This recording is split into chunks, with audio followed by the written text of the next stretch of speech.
She's okay. So she is still in rehab, but actually doing a lot better. Whenever I call her, she sounds like she's in a lot better spirits. Unfortunately, they're in lockdown, so I can't even see her. Oh my God. Yeah. Yeah, but I can always call her and we can always FaceTime. So, plus I'll probably see her in a week and a half or so. Yeah, well, my brother and sister-in-law are in from Wyoming to visit. We haven't seen each other in 18 months and had a wonderful get together on Thursday night, and all the kids and the grandkids and, you know, outside, and really nice time. And yesterday my sister-in-law fell in the hotel room and broke her hip. So, so it looks like my brother's going to be here a while, and it looks like they're all going to be here a while. So we'll try and find out how we're going to put them somewhere. Oh, sorry to Back in the old house, it wouldn't have been a problem. 95 bedrooms waiting for guests.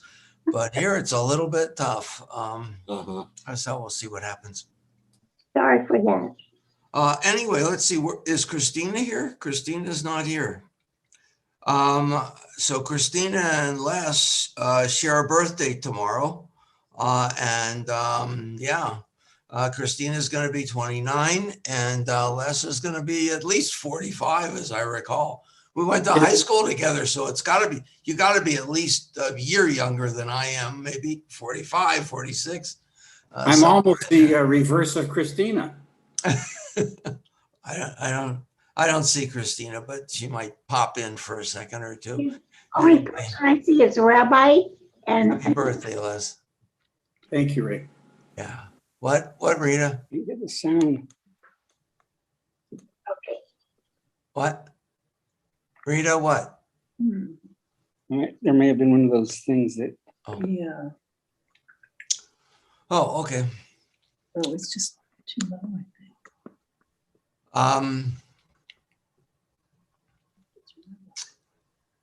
think. Anyway, here we be. Who is that in back of you, Alan? That is Sigmund Freud. We need all the help we can get. So everyone in the country needs a session with him. Maybe he can make. She could leave and. I moved it the second time I did that. Aren't you supposed to be lying down if Siggy's in back of you? Yes, Sigmund Freud. The country needs analysis. Everyone should visit him and have a couple of sessions. In today's Wall Street Journal, there's a big article about Joshua Heschel, which is very interesting. It talks about the need for Shabbat. And if you get a chance to read it or find it online, I think you'll find it really interesting. That was Heschel's big push, a place in time. So I'm sure they are citing his book on Shabbat, which is kind of mandatory reading for anybody who wants to read about Shabbat. Very small book, but beautifully written and very well done. Rabbi? Yeah. The only person I see is myself and you right now. You don't see anybody else? No, I saw who was there a minute ago, Mike Razzie. But that's all I see. Okay, Are you listen. using a tablet or are you using your computer? And I see you. Yeah, your Zoom is on speaker mode. If you switch it to the gallery mode, somewhere like in the top right corner, it should show all the pictures. Rita, it says view in the top right corner, and then click on that. And then underneath you have a choice of speaker or gallery. You have to put your cursor up there, otherwise you won't see it. I changed my background. That's the 1998 All-Star game in closed field. Wow. Oh, nice. That's nice. Yeah, really nice. I changed my background to the crossword puzzle. I saw that. I see you did that last week, didn't you? Oh, I did. I don't know. I might have. I'll change it again. No, don't change it. But I noticed it last week because I thought it was really interesting. I don't see where you guys are pointing me to. Okay, it's up in the upper left-hand corner for, I can't tell. I think it's I think right. it's the right-hand corner. Right me. hand corner, right hand corner. It should be Irving, right. what's the significance of the cross puzzle? Crossword. I competed in the crossword puzzle in Will Schwartz's crossword puzzle tournament. You're amazing. Thank you. Well, I didn't win. Well, but at least you went. Get in. Is Well, that, it was very easy access. And Okay, I did Rita. very well in my age group among the rookies. You do New York Times crossword in pen, right? Somehow I do it on the computer. Go back in. Oh, I see. Oh, Back in. Rita, Rabbi, have you, that saves ink. Rabbi, It was easy. There was a video on the crossword puzzle competition, Will Shortz's video, and people were doing the Sunday Times crossword in less than 20 minutes, which I always thought, they must have had help somewhere. No. I on occasion I've done it in less than 20 minutes. They're doing it in 5 minutes. I mean, their fingers fly. It's just amazing to watch. You can go watch it on YouTube. Yeah. I had a friend who could do I that. do it in a week. I take my time. Yeah. Rabbi, excuse me. That's fantastic about that crossword puzzle. Can't hear you. I said, that's fantastic about the crossword puzzle. But I want to tell you, Rabbi, I need to leave, but Mel will be here the entire time. And Okay. I'm leaving his microphone off so that he can just talk to you whenever you fit, necessary, or he Oh. wants to do that. Okay, Gloria. And I Good. thank you. Good. Bye, everybody. Shabbat shalom. Shabbat shalom. Shabbat shalom. Rita, Yes, have you figured it out yet? I can't see where I'm supposed to. I can't see myself anymore. Up in the upper right-hand corner, it says view. But you have to put your cursor up there, otherwise you won't Yes. see it. On which symbol? I see my sound and I see my. It doesn't, you say it looks like a U? Okay, Do you guys. see anybody, Rita, or can you see who's speaking, or can't you see anyone? Do you have a picture?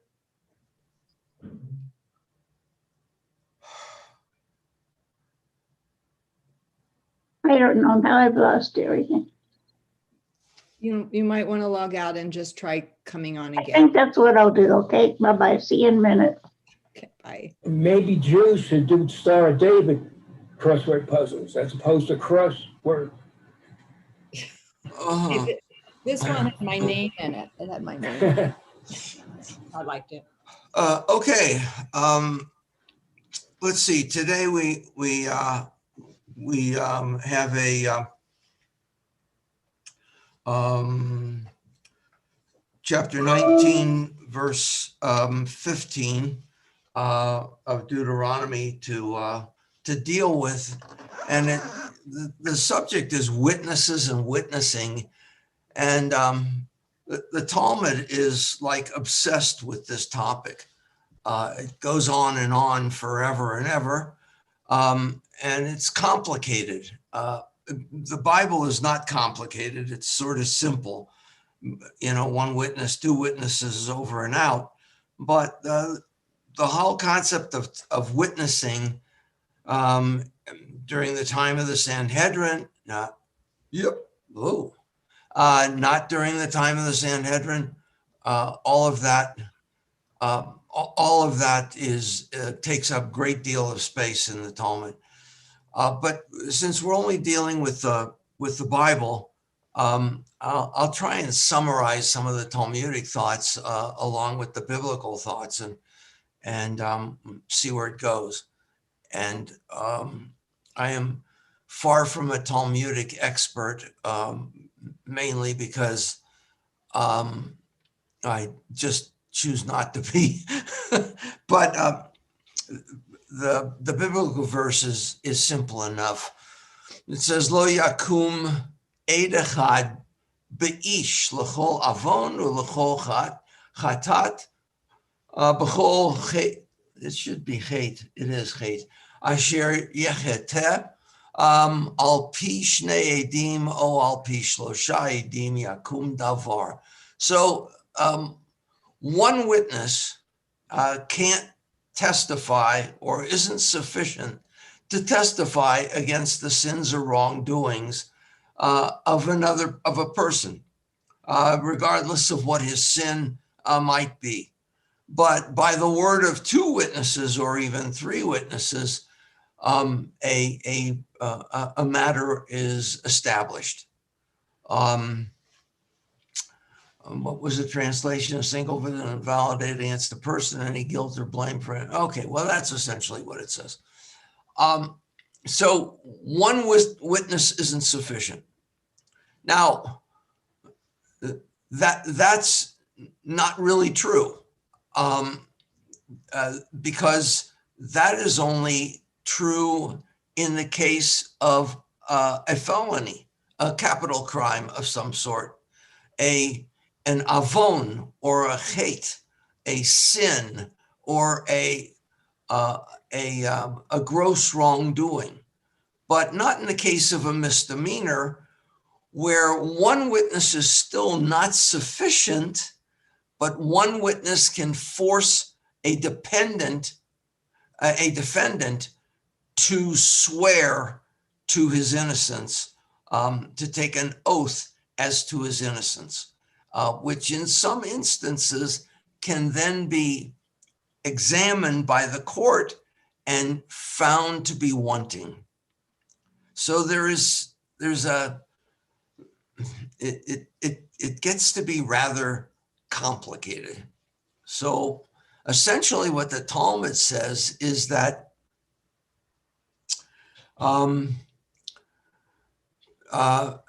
to be an eligible witness to a Beit Din, which is the only court that is authorized to make halachic decisions, Jewish law decisions, witnesses must in all cases be free people. They can't be servants. They can't be slaves. They can't be indentured. They have to be free to make the witnessing. They can't be deaf. They can be blind, but only if they are testifying as to something they heard and not to something that was seen by others. So they can't be deaf and they can't be mute. They have to be able to speak. They have to be mentally or morally suitable. They can't be suspect of crimes themselves. So the whole idea of jailhouse snitches doesn't hold. They have to be of age. That is, they have to be of at least of the age of bar mitzvah. It's not that they have to have gone through a bar mitzvah ceremony, but they have to be at least 13, and they have to be male. Women in most cases are not eligible, but there is one exception to that. Women are eligible when it comes to testifying about the death of a husband in order to keep a woman from being an aguna, that is, a chained woman, a woman chained to a marriage in which a husband has died, but no one has witnessed his death, and therefore she is eternally married. But a woman who saw the death or knows that the death happened because a ship went down and the person was on that ship, a woman can testify in that case. So now the question is, what constitutes valid testimony? So valid testimony, an event has to have been seen by the witness with his own eyes, if it's something to see, or heard with his own ears. It cannot be hearsay. It cannot be something that was given to him secondhand. He has to be a first person witness. A Beit Din may accept testimony only from a witness who speaks directly to the judges. That is, no deposition is sufficient. No sworn testimony on a piece of writing is sufficient. It has to be in-person witnessing, because a witness has to be available for cross-examination in Jewish law, cross-examination. So now here in this particular verse, it says 2 witnesses. So one witness may not rise up against a man for any sin or guilt that he may commit. According to 2 witnesses or according to 3 witnesses, a matter shall stand. That's what the verse said. So 2 witnesses provide conclusive proof of reality, but 1 witness does not.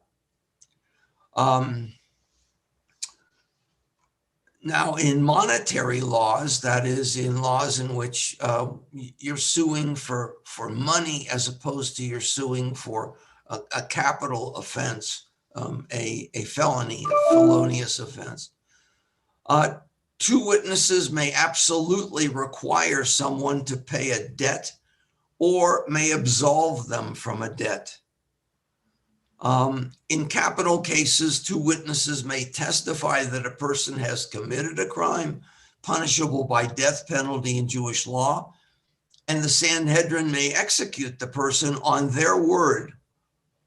But by the time the Sanhedrin had already been well established, capital punishment had already been eliminated. So we're told in the Talmud that a Sanhedrin that put even 1 person in 7 years to death is a murderous Sanhedrin. And another rabbi said, anyone who had put someone to death in 70 years is a murderous Sanhedrin. So from that, we can infer that capital punishment really never applied afterwards. And we don't know what happened to such felons. I don't know if there were, certainly by then there were towers that were built.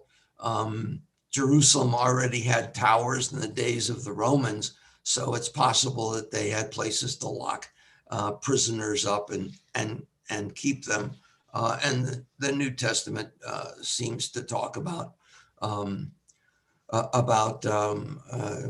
crooks, Jesus and the 2 on the mountain as being held in a stone chamber until they were crucified. So anyway, there's evidence that there were chambers or jails or what have you to hold felonious people. So the testimony of any 2 witnesses is equal in force to the testimony of 100 witnesses. That is, if 2 witnesses says he's guilty and 100 witnesses come and say he's innocent, that doesn't make him innocent. The 2 witnesses or the 100 witnesses have equivalent standing in a court of law. That's called in the Torah, in the Talmud, that's called teku, which means it's a toss-up, and he has to be retried, or they have to look for other witnesses to figure out what really went on in this case. But the testimony of 2 or 3 witnesses is sufficient. Let's see. If 1 witness in a group, that is 1 witness out of 100 or 1 witness out of 2, if 1 witness in either group is disqualified for one reason or another, it's suddenly discovered that the person who saw something really had very poor vision and could not see, was almost legally blind. That person is disqualified, and his testimony is disqualified, and the testimony of anyone else who was testifying with him is disqualified. And so their testimony is thrown out. If it turns out that a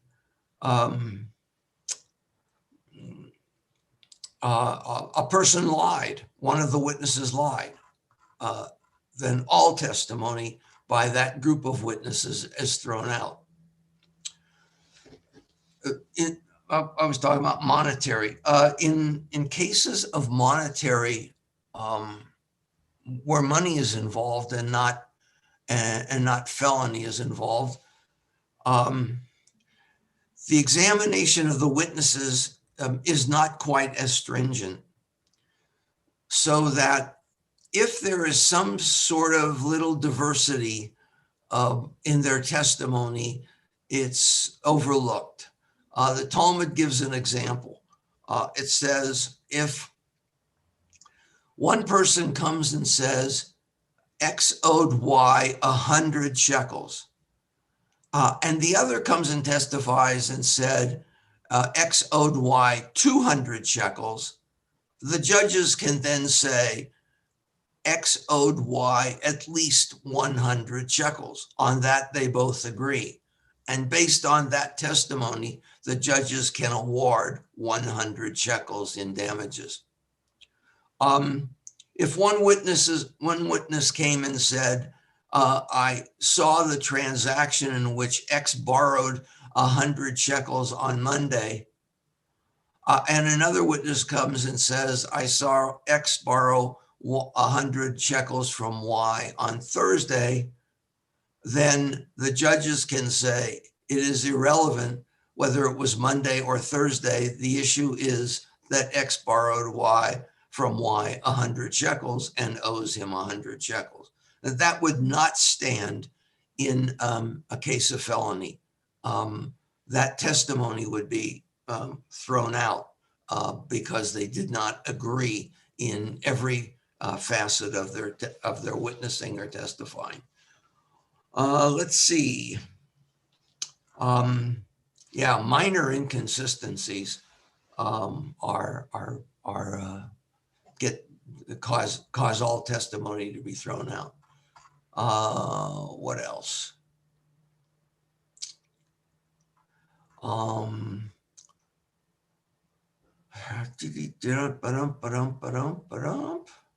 Oh, yeah. How do you invalidate a pair of witnesses? So a pair of witnesses can be invalidated if their testimony contradicts one another, or if one of the witnesses fails to know a lot of the details about the case, and the other witness tends to know a lot of details about the case. Incidentally, the witnesses are examined independently, and they never are they are never in with each other when they are being cross-examined. Just like today in most capital cases, witnesses are not allowed into the courtroom until it's their turn to testify. The same thing happens under Jewish jurisprudence.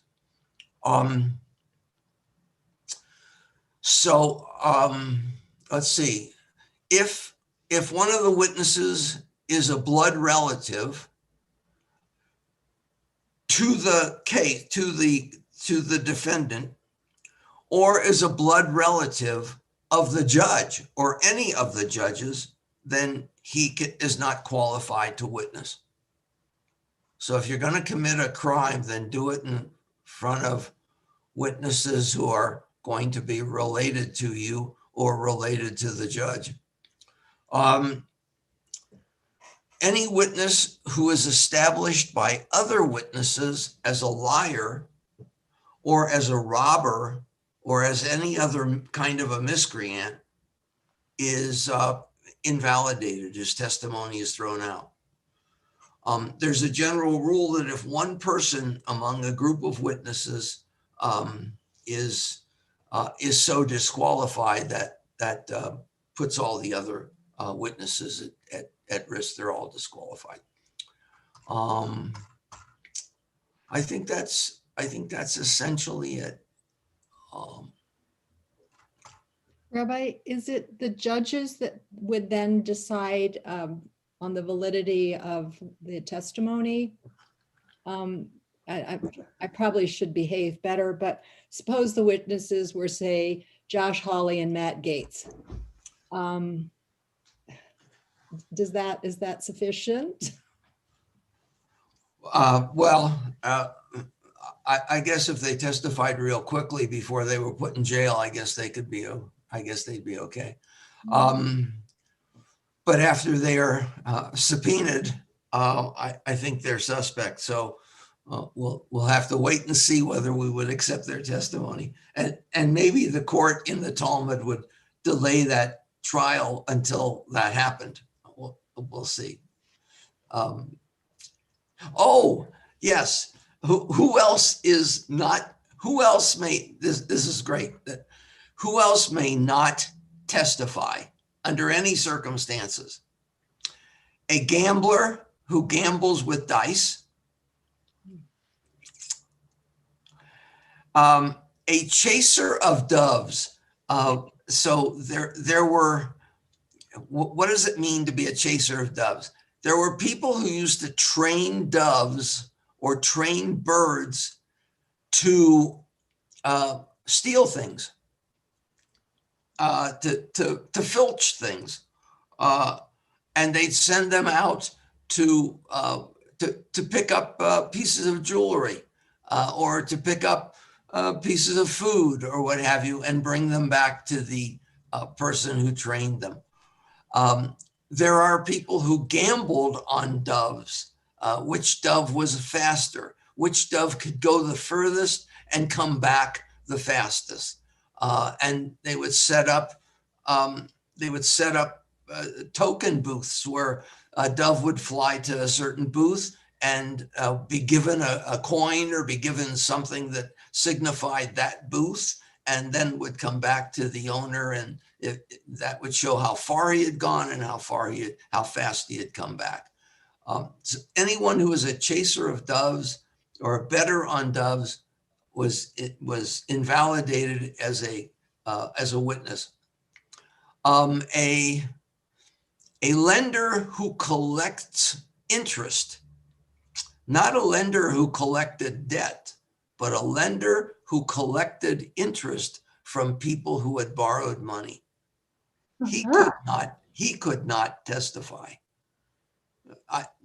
That's like a whole mishigas in the Talmud. I can't get into that. And a person who sold produce collected during the Shemitah year. You know what the Shemitah year is? The 7th year when no one planted anything. So the whole country was living off of the usufrucht, the automatic growths that popped up from the ground. And so food was at a premium during the 7th year, the year of rest, the land resting. So someone who profited from the sale of Shemitah, of this sparse commodity, could not be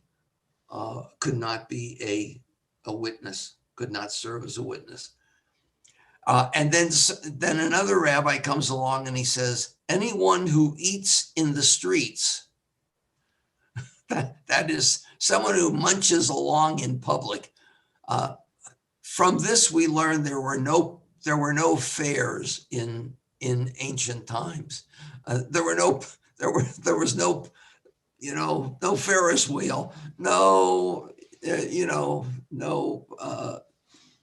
public fairs or fairgrounds or football games or baseball games. Anyone who ate in the street is comparable to a dog and therefore disqualified as serving as a witness, which is really kind of funny. And that's in Talmud Kedushin 40b. I guess I could go back and look at the commentary on it, but quite frankly, I'm not interested.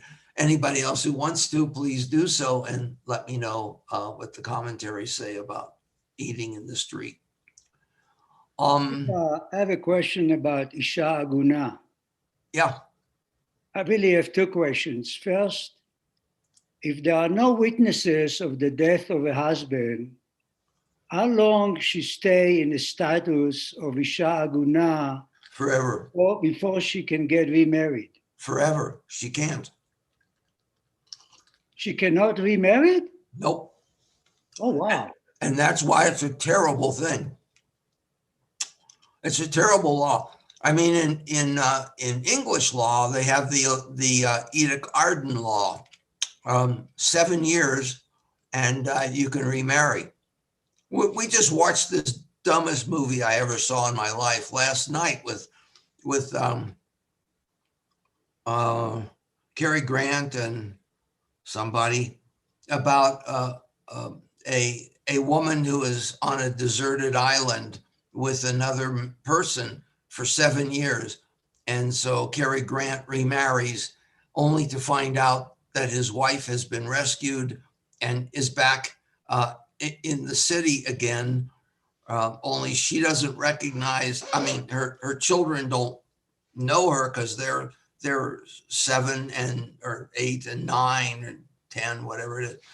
So they haven't seen her in 7 years. They don't recognize her, but she comes back and now he's in this terrible bind. He's married the second woman, but anyway, the whole thing could have been resolved in 5 minutes. And in retrospect, I wish it had, because I wasted an hour watching a dumb movie.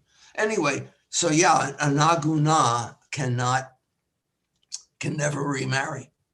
Wow. So that's why in Israel, the custom is if a married man, if a soldier is called up to, if a man is married and he has to go into the army and he has to serve, he writes his wife a bill of divorce before he goes off to war.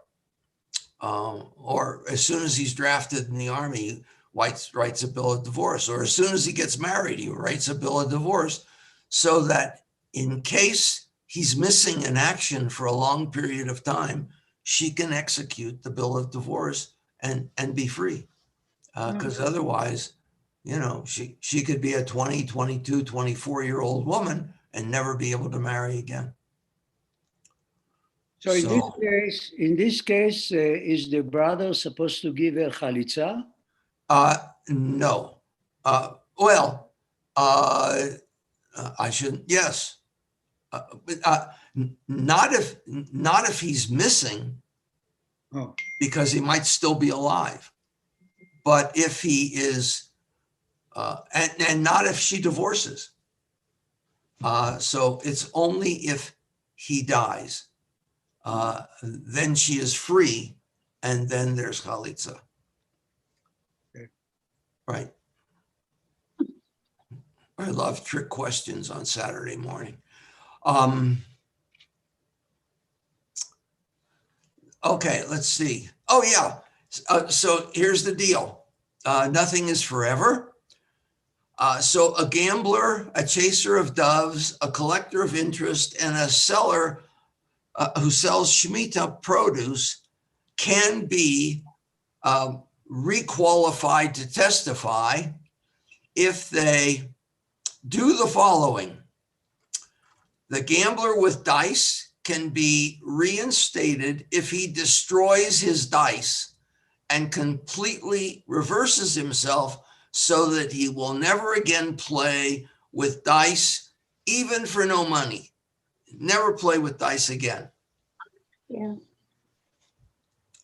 A chaser of doves can be reinstated when he destroys all of the tools that he uses for training and chasing doves, and completely reverses himself, devoids himself of all of the doves he ever owned, and says that he will never use the doves again to steal things. A merchant who profits from Shemitah has to wait until the next Shemitah, and then has to say, I will never sell Shemitah produce again, and then refrains from selling it in that 7th year. And then he can witness again. So that's 7 years. And then, let's see. He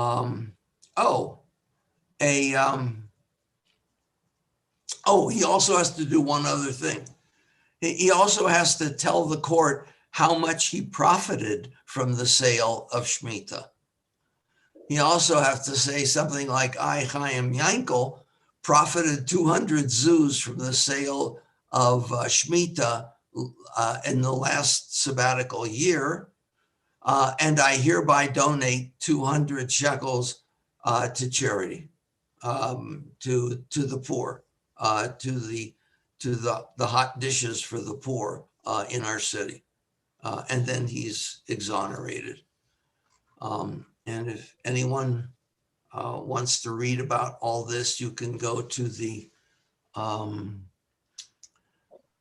don't know, where would you go? Probably the Jewish Virtual Library .org, jewishvirtuallibrary.org. And, or you can actually go to Safaria and put in the search window witnessing or testifying in court, and you would get a lot of this information. Wouldn't this really delay justice? I mean, delay any ending? What do you mean, Lynn? Well, how much of a witness would I want to be if I gave up my gambling? And then at what point am I forgiven? And at what point then do I get to witness? I mean, are we just talking about standby witnesses or actual cases? And especially in the 7-year thing, I mean, what's the point? Well, the deal is that you're not giving up these terrible habits in order to witness. You're giving up these terrible habits because they're terrible habits. And once you do, then you're able to witness again if something should happen in which you could be called as a witness. In other words, you're not giving them up in order to witness. You're giving them up. And then if you should happen to be a witness, you may witness. But if you don't give them up and you can be a witness, you can't be a witness. Rabbi, I remember from studying that the two witnesses, one of the two witnesses has to witness the other person witnessing. Do you know what I mean? In other words, I don't think so. I think you can be, it's sort of Rashomon. You can be standing from different perspectives and you can still witness. In other words, the two people don't have to be standing next to each other to see the new moon. They could be in totally different cities and they can come at the same time to the court and witness. And the one will say, I saw the moon at 2:00, from my perspective. And the other will say, I saw the moon at 10:00 from his perspective. And the judges would then know where each one was at the time. They'd cross-examine them and they'd know where the moon would have been at that time. Because the judges who were dealing with things like time would have been experts in it. And they would have known approximately what time the moon would rise. and they would know approximately where it would come up. Because when you don't have cable TV, you stand outside at night a lot. That's true. That's the show, and you pay attention and you observe, and you know what's going on.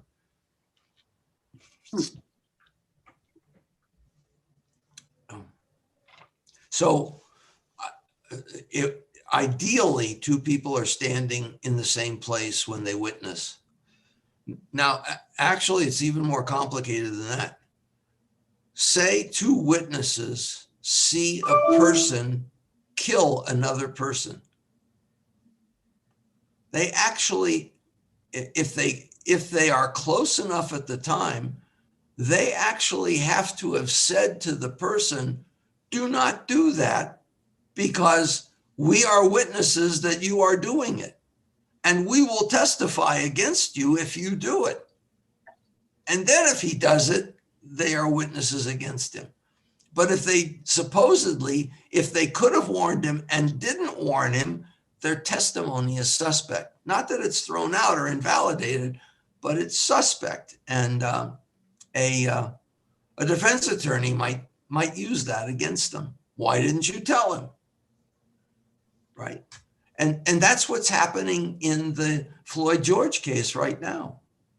Why didn't the other police officers warn him that he's killing a man? Why didn't they say, you're killing him and we'll witness against you? Because so now they are implicated, and they too are going to be called to account for standing idly by the blood of their neighbor. It's all rather biblical, isn't it? It's just very interesting. I find it all kind of fascinating. Well, it seems as if they are making it extremely difficult to convict someone. Yes. And this is good. And after every one of these pieces has been explained away, and the guy is still considered guilty, then you can decide that he's guilty. Yeah. The court can. And that was the point. The point was, this should not be vigilante justice. This is not, justice west of the Pecos. This is considered justice, so that a person who is convicted of a crime has had every opportunity to not be convicted. But I think that this is really including, like, you're telling the person this is not good, even if the person is not like a legal scholar and is not aware of all the obligations and duties. But like if there are two witnesses which you need to convict somebody, they need to intervene and say, no, don't do it. And if the person still decides, you don't have any question, like, well, this is the legal part where I come in with, like, intention. You cannot say the person didn't have any bad intention. Obviously, the person was told, don't do it, and the person did it. Yes, absolutely. And quite frankly, I think if the two officers in the Floyd case, and the George case, had actually come forward and said to him, get off him now, because you're killing him. And if he dies, you're a killer, you're a murderer. And he had continued to do so, it wouldn't have been second or third degree manslaughter. It would have been first degree murder, and a totally different outcome and a totally different punishment. I mean, not that he's ever going to get out of jail, but it might have been a capital crime. He will. He might have had the death penalty. Yeah, thanks, Christoph. Okay, so any other questions? Because otherwise we can move on to verse 16 and see where it's going to lead us. We now have enough background to know not to be surprised by what happens. Ki yakum eid Hamas beish la'avonot bo sarah.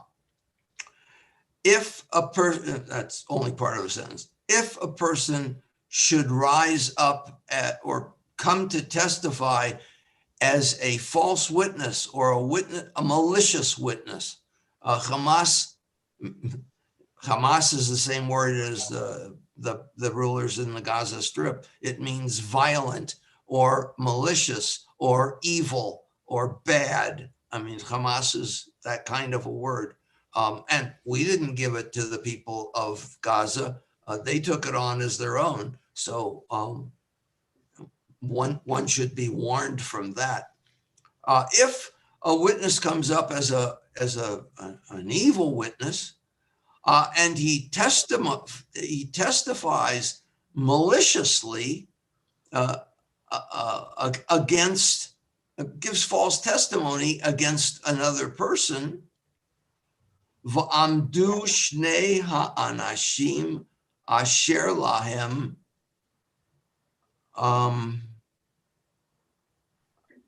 hariv lifnei Adonai lifnei hakohanim v'hashoftim asher yiyu biyamim hahem.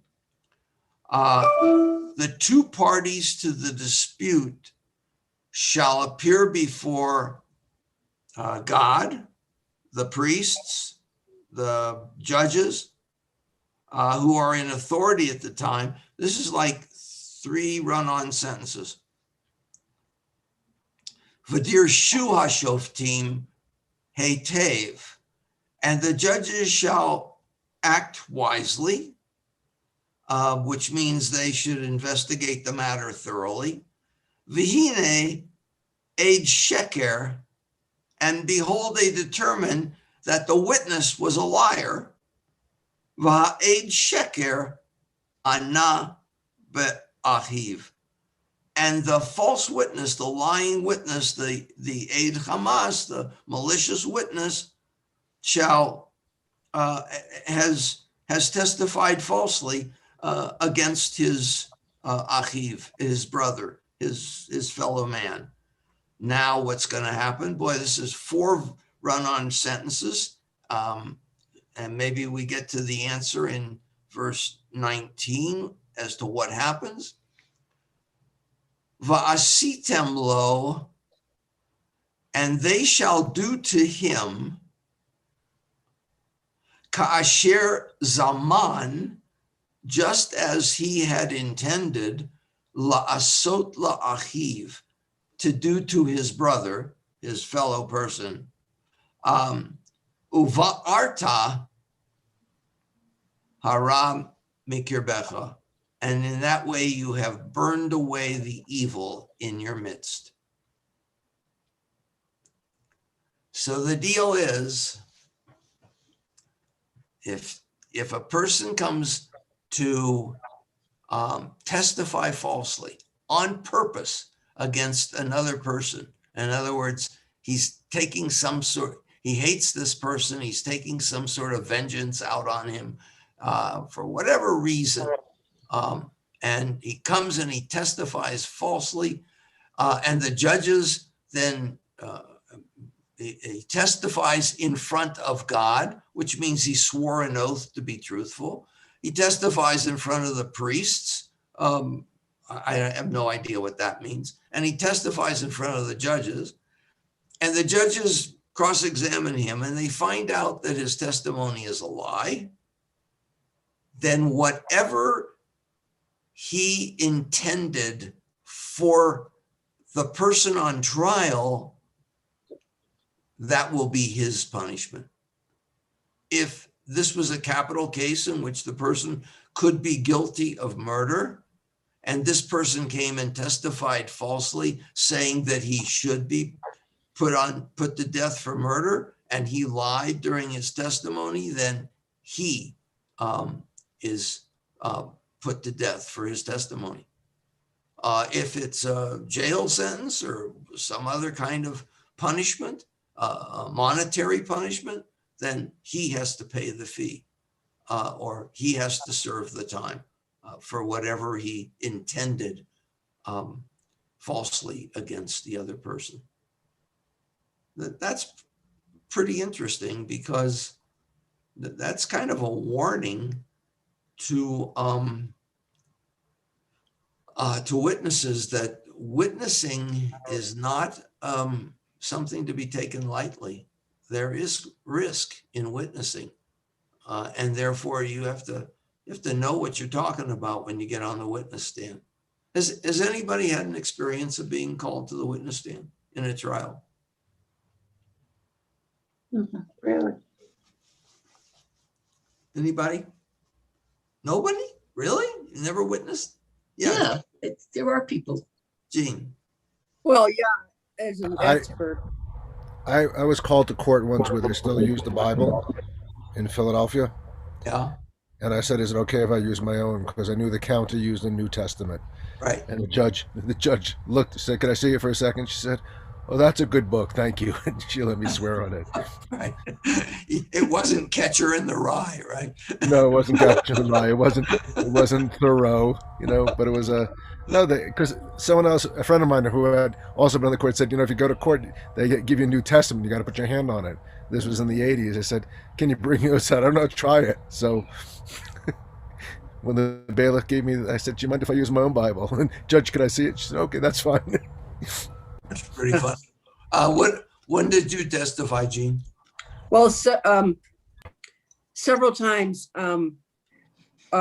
If I certified when I worked on an inpatient adolescent unit, and if I certified a kid for having to stay in the hospital for 90 days of treatment, and if the kid, given adolescents the way they are, they like to disagree. They had the right to challenge the certification in court. So I testified at Boulder County Court. I testified in Jefferson County, Adams County, Denver County.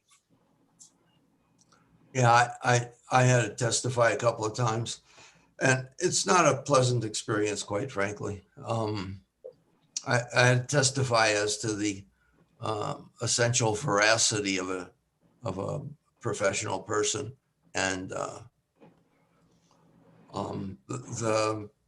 cross-examination was not. It was deferential because of the word rabbi, but it was not kind. It was sir, that sort of thing, and then the knife, right? Right. It was like I felt like Don Corleone giving me a kiss on both cheeks. But it was an interesting experience, and one that I can gladly forego in the future. But interesting.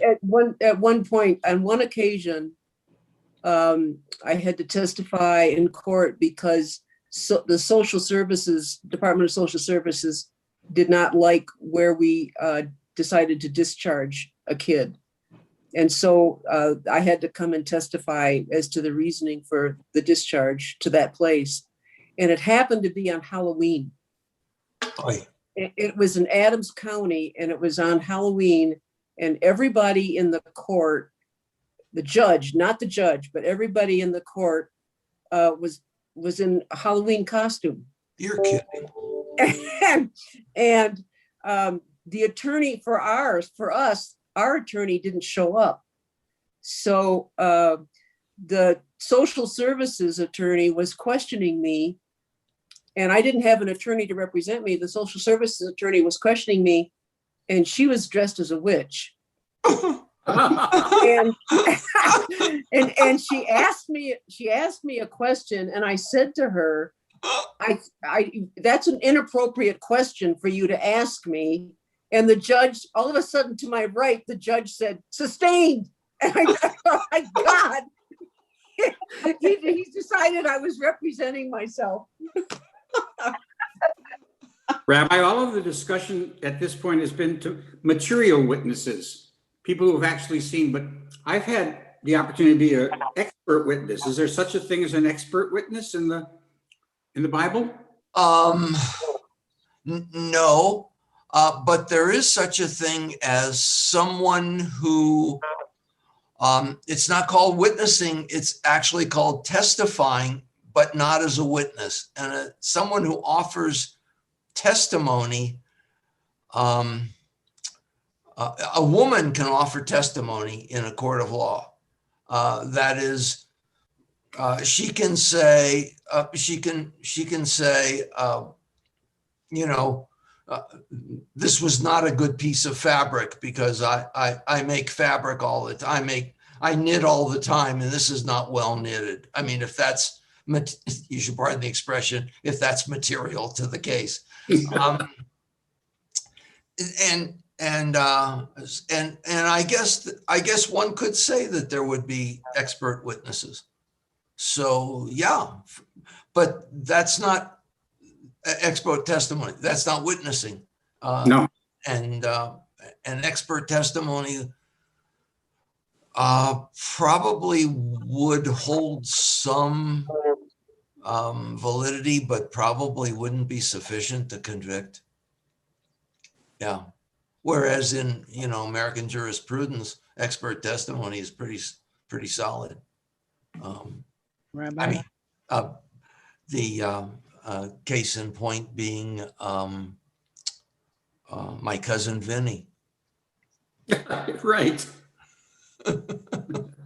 Rabbi? Yeah. Mel here. Yeah, Mel. I was called as an expert witness. A CPA filed a false tax return, and the law, when the judge was sentencing the CPA, the law provided for increased punishment if there were sophisticated means used to commit the crime. The defendant called me as an expert witness, and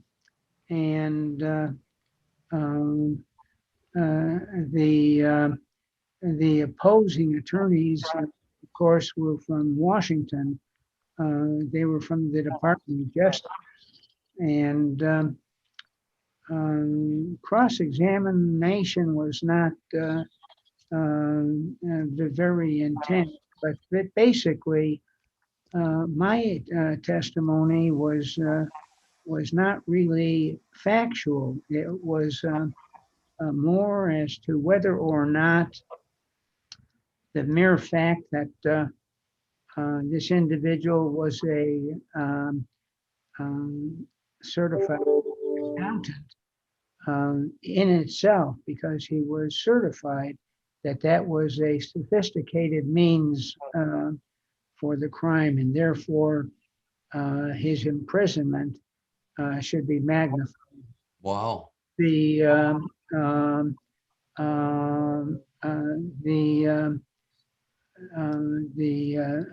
judge did take my testimony word for word, but I remember when I was being qualified as an expert, it was uncomfortable for me because the defense attorney wanted to show all of my experience and my qualifications and the rest of it, and I just felt that was just being too pompous, and but the cross-examination from the attorneys from Washington did not bother me. It was it was a very a meaningful experience. the other thing that was interesting about the case was that this CPA was a partner of a law firm, and it so happened that this law firm and I had severe differences of opinion, and I actually had to sue the law firm to get money. And it was strange that here I was testifying in favor of of their partner, and the other attorneys were and of the law firm were no good deed ever goes unpunished, right? yeah, but it was truly an experience. Yeah. Thanks, Mel. God.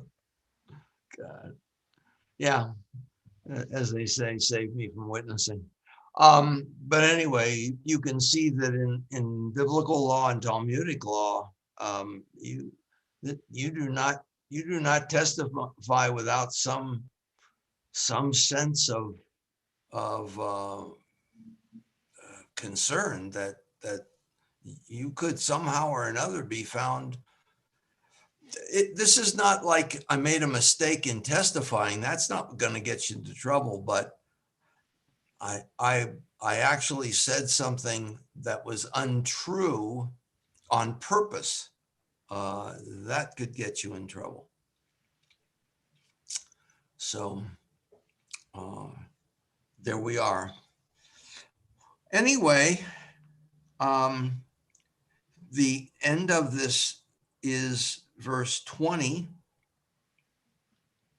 or actually it's verse 21, but we can go to verse 20 because this is the upshoot of sweeping evil out of your midst. Be'arta hara mikirbecha. So this is what happens when you do that. Vahanisharim, that's everyone else, those who are left behind, meaning the entire community. Yishma'u, from the word Shema, they will hear. Vayiru, and they will be afraid. They will be concerned. They will be in awe. V'lo yosifu la'asot od kadavar hara hazeh b'kirbecha. And they will be so frightened that they will not continue to do that evil thing, namely false testifying, in your midst again. So the object of treating an Eid Hamas, a malicious witness, with such a painful punishment is that so to discourage other false witnesses. Because if justice breaks down in society, as it very nearly did a few years ago with with Bill Barr, essentially, and with what he was doing to screw up the court system and the results of investigations and the like. If the court system breaks down and trust is destroyed in a community, because that's all that keeps society together is a sense of trust. And that's why the police situation is so critical. There has to be a sense of trust of the police. If the people in general lose their trust in authority, you have anarchy. If you have anarchy, this is a Mad Max society. And, I don't want to live in a society in which Bruce Willis rules. I mean, or Schwarzenegger, bad enough. He was governor of California. I don't need him to be running around in a big Jeep with anti-aircraft guns on his back.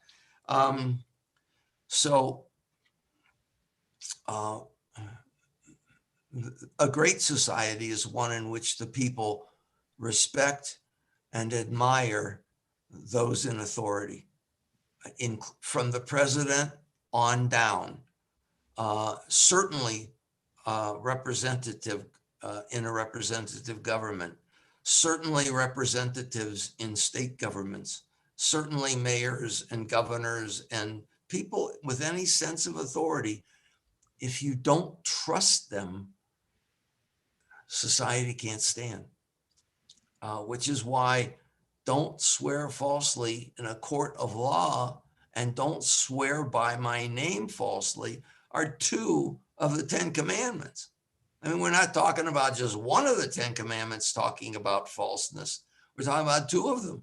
I mean, that's more than murder and stealing and adultery and all the rest of that stuff. It's keep the court safe and don't swear by my name falsely. Have a sense of divinity among the people in authority. Let them rule with a sense that there's a higher power watching them. Question. Yeah, David. If you today testify against the mafia, the FBI will hide you from retribution. I wonder if back then, if you can go to Ir Miklat to hide.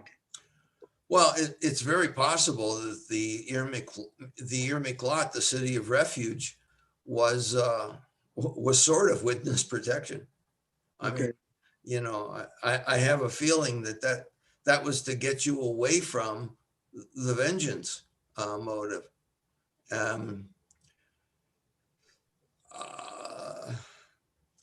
Yeah, I would think that at least the Ir Miklat or a place like the Ir Miklat, maybe there were other places. They're certainly not mentioned, but it's possible that there were secret places that are simply not mentioned because they were meant to be secret. I don't know. Look at all of the places like where the Dead Sea Scrolls were written, like in Qumran, where you had groups of people like the Essenes. Well, I can't believe that the Essenes were the only such group that went off and had their own private area. I would have a sense that there would have been other such groups going off and creating their own little mini societies in other parts of the land in order to escape from either retribution or from a political system that was after them, or from I don't know, some sort of I don't know, whatever they were escaping from. Or maybe they were going off to create something that they thought would be a better form of living or society. But I'll bet you there were other places that people went off to. One has to ask the question, why does the Talmud specifically mention 10 cities in which people could be ordained as rabbis? 9 of them in the Galilee. The Galilee was kind of away from everything, and the Galilee was a good place to hide out. It still is today, a really good place to hide out. And so you had places like Bar-Am and I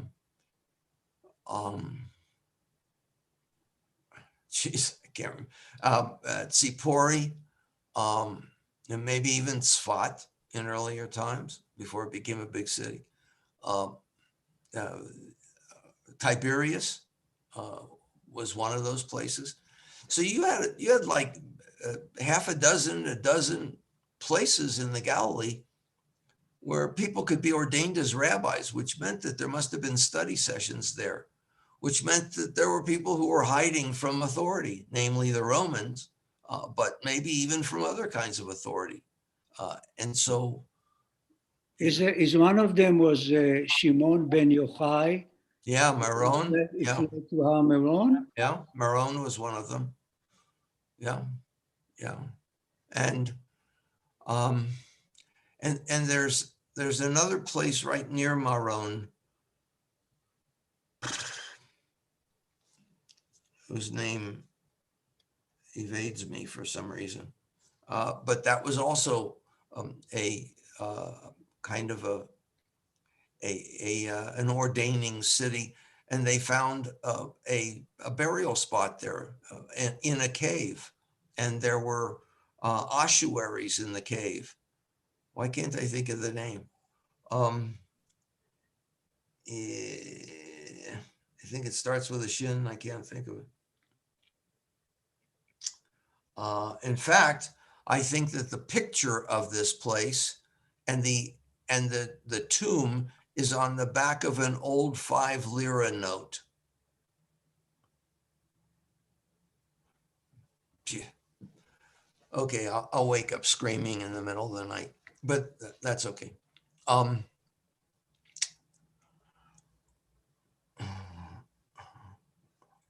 So yeah, you had these places, and maybe that's where what people would do if they had to testify, or if they were afraid for some reason, they would run off to one of these cities and become a student or become a tradesperson, or offer their services in one way, shape, form, or another, and make a living there, and ultimately bring a family, and that would be their new home. Not everybody lived in Tel Aviv, and not everybody, or not even Tel Aviv, but not everybody lived in Jerusalem or in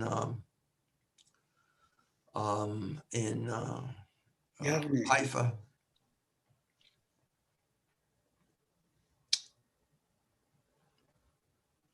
Okay, so I think we have time to finish chapter 19. Which will leave us with just 15 chapters left in Deuteronomy. Velo tachos, or tachos, yeah. Velo tachos einecha nefesh b'nefesh, ayin b'ayin, shein b'shein, yad b'yad, regel b'regel. Lo tachos eincha. Don't show pity for this person who swears maliciously. It's an eye for an eye, a tooth for a tooth, a hand for a hand, and a foot for a foot, and a soul for a soul, a life for a life. That's the punishment for someone who bears false witness. Technically, it's called lex talionis. The Latin for lex is law, and talionis is talon, bird's claw. So it is the law of the talon, lex talionis, an eye for an eye, tooth for a tooth.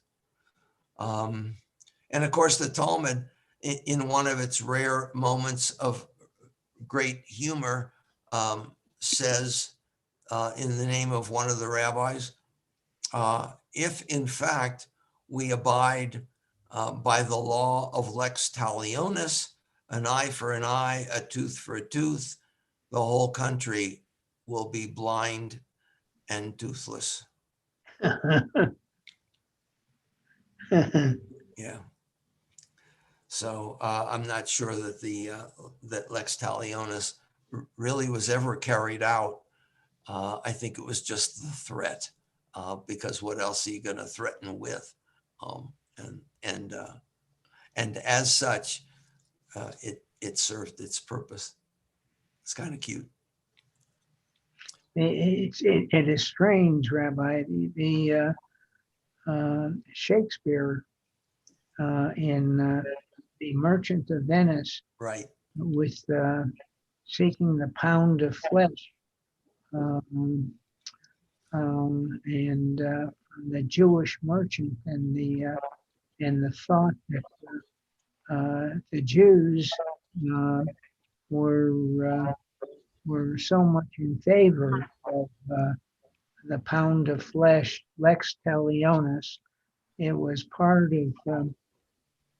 of the discriminations that have come down through the ages. Yeah. Don't forget that Shakespeare never saw a Jew. The Jews had been kicked out of England in 1290, and Shakespeare wrote in the 1500s. The Jews didn't come back until the 1600s. So Shakespeare never saw a Jew. He only knew from rumor and from Bible and from other sources and word of mouth. Just because there were no Jews didn't mean there wasn't anti-Semitism. That survives even in places where there never has been a Jew. So that's just a virus that sits around for 17 years, I guess, like cicadas, and emerges full blown, only to go back underground for the next 17 years and come back again. So, you know, we're in the 17th year period right now with anti-Semitism, but it'll go back underground soon, and then we wait for the next regeneration. But you know, Shakespeare's a writer, and he's creating out of nothing. So The Merchant of Venice is good literature with false information. So, you know, but that would be understandable if Jews really had ever lived by biblical law that wasn't really hyperbole, and the lex talionis was probably never carried out. I mean, who's gonna chop somebody's arm off? Who's gonna really put someone's eye out? It would be a monetary thing. From the get-go, it was going to be a monetary thing. If you accidentally put someone, you know, look, when I was 9 years old, I had a neighbor next door, kid who was 16, very nice kid, who was 16, and wanted to show me how to shoot an arrow. So we set up a little target in my backyard, and his mother came over to supervise over the fence, and he's showing me how to hold this dippy-do little bow. It had no power to it, you know, it was like one of those department store bows, and short arrows.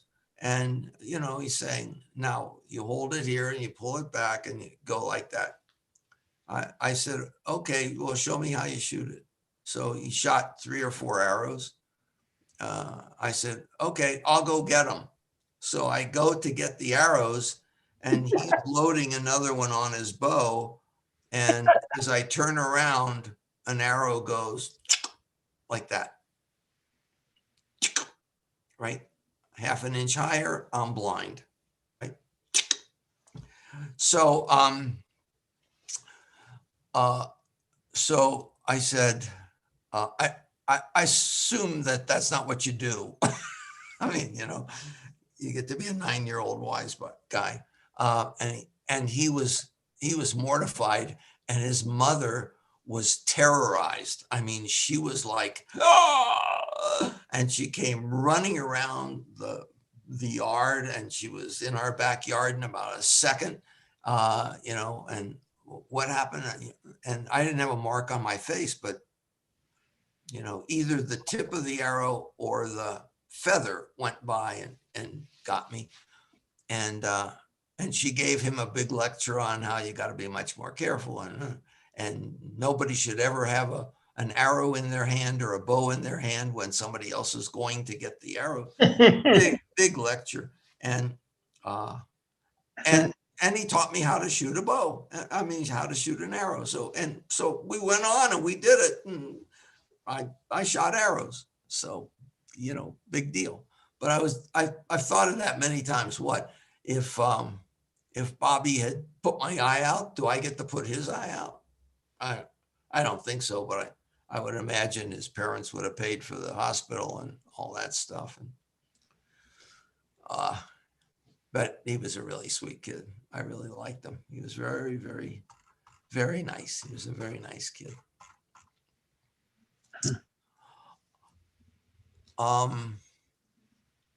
Anybody else have any close accidents that would have necessitated you knocking someone else's tooth out? Or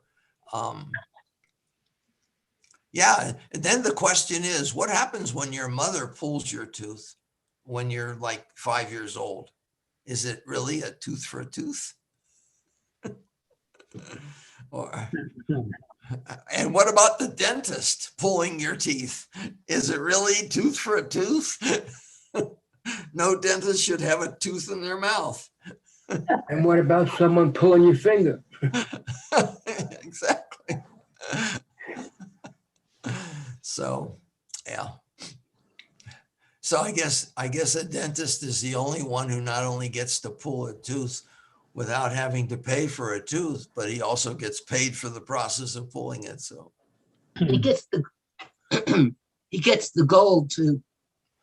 Right. Right. As Ricky said, who just had root canal, and then she had to have, you know, something else done and a cap and all that stuff. And, you know, she said, well, this is going to cost the better part of the gross national product. I said, well, you know, for that kind of money, it should come with a very small engine, don't you think? Yeah, right, probably. Lord. Anyway, any other comments? No. Rabbi, I just had something to share with you. Yeah. Andrew, Steve's son, is graduated from the University of Utah yesterday, and today he's being commissioned into the Air Force. Oh, nice. Oh, mazel tov. Which he dearly loved his grandfather, Peter. He knew him as Tall Gramps, and Peter, of course, was in the Air Force and would be just cavelling all over the place for his grandson. So nice. It's going to be super special. How nice. That's great. That's great. That is great. Well, good luck to him. I want to wish everyone a happy Mother's Day and sort of the closing of the COVID problem. It seems that we're coming closer and closer. And from where I live, I was really in a lockdown situation until maybe a month ago, because I live in a retirement community. And I have to say, I was fine with it. I mean, it is what it is. I was safe. That was the big thing. And coming out of it, I see no reason where I have to go to the supermarket or the mall or do any of the things that we weren't allowed to do. It's just changed my outlook on what's important in my life. So I don't know how the rest of you got through COVID, but for me, it turned out to be a fairly positive experience. So I just wanted to share that with you. Thanks, Anita. Yeah, I had an interesting experience yesterday. So for the last week or so, we've had people who have been vaccinated in our apartment for the first time in a year. You know, so we're walking around without masks on, windows open and all that stuff. And, but, you know, saw the family for the first time and saying hello to everybody in up close and personal, and even a hug here and there, which is great. And so I'm so used not to wearing a mask for the first time in a year. I went to Costco Thursday afternoon just to get one thing. And I, show my card and I start to walk in, and the guy at the gate says, "Wait." I said, "No, it's valid. It's okay." He goes, and I go, "What? And then I realized I don't have a mask on, and I felt perfectly content not to have a mask on. It was the first time that I had walked into any store in a year without a mask on, but I was like already used to not having one on for 6 days or 7 days. What was difficult, different companies or businesses would take a different approach to the criteria. For example, last Sunday, Sinai had the Celebrate Israel in the parking lot, and you didn't have to wear a mask. Yeah. I read an email from Emmanuel, and you have to wear a mask inside, of course, but outside services, you have to wear one. Yeah. So we still have a problem of interpretation. Well, that's so Rabbi, I want to go back to testimony for a moment. Yeah. If a man walks into Costco and tells others that he's only going to buy one item, and he leaves Costco with a cart full, was he offering real testimony? No. He should have had a nosh before he went. That's fair warning. In the old days when you could go through Costco and have either lunch or supper, just from going to booth, you didn't always overshop because you were pretty full. But these days they don't give you anything; they just show you stuff. Well, no, but now my question is: starved to death going through Costco. Okay, so now you go to Costco and they give you little white bags filled with stuff, like a couple potato chips, a couple cookies. So they gave you 2 Oreos, and there are signs, and it says, "You may not eat these in the store." Now, who can walk through Costco with 2 Oreos in a little bag in front of you and not get to the register? And the person at the register goes, "Huh? So I ate them." That's it. Oh, that's funny. It's true. Also, when we had, say you go to Whole Foods, I asked for a piece of cheese. I want to test it or try it. Oh, no, you can't do that. You go to King Soopers, you have as much as you want, samples, different cheeses, whatever. So it was confusing. One gas station, oh, you can't use the restroom. Next day, go somewhere else. Oh, yeah, you could use the restroom. So we just have to live and learn and go on with our life. Well, Shabbat Shalom. Shabbat Shalom. Shalom. Shabbat Shalom, everyone. Have blessings, everybody. Take care. Bye-bye. Bye-bye, everybody. Bye-bye. Thanks, Les. Happy birthday, Bubby.